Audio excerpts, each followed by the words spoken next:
Bismillah, Alhamdulillah, wassalatu wassalamu ala Rasulillah. Understand Quran and Salah the easy way. 3-minute series, lesson number 20a, in which we will study the tasbih of sajda.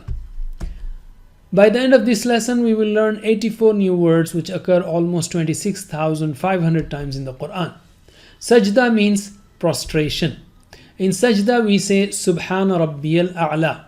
Subhana Rabbi, glory be to my Lord, or my Lord is free from defects. Al-A'la. You know, Kabir means big, Akbar is bigger, Al-Akbar, the biggest. Saghir, small, Asghar, smaller, Al-Asghar, the smallest.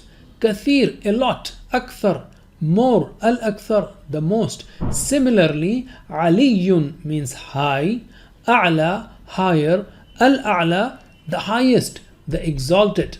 This dhikr has 4 parts. O Allah, you are free from defects. You are Rabb, you are my Rabb, and you are high above, the exalted, the highest. I am in the lowest position on this earth, putting the most honorable parts of my body, that is my nose and forehead, on earth, and I am your slave, and you are my Rabb. My Rabb is the highest on his throne. Bring Subhana Rabbiyal A'la into life. Ask Allah, O Allah, help me to accept every test of my life and not have any complaint against you. Never should I say, why did this happen to me? Evaluate. Allah is free from defects, therefore do I really feel that His commands are perfect, His designs are perfect, His exams that I am passing through are perfect?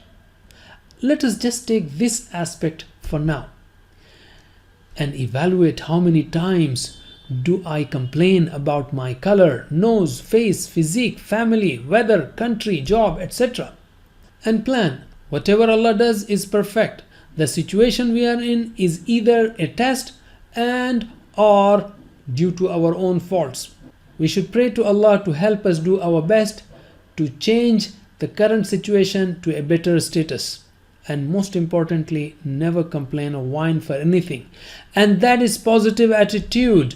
According to modern research, the most important quality for success in a man is positive attitude. The positive attitude that you will get from this tasbih in ruku' and sujood is far higher than any success guru book. Do more tasbih on the day you are upset with something, and this will be the ultimate solution. That's it for now. Jazakumullah khair. Wassalamu alaikum wa rahmatullahi wa barakatuh.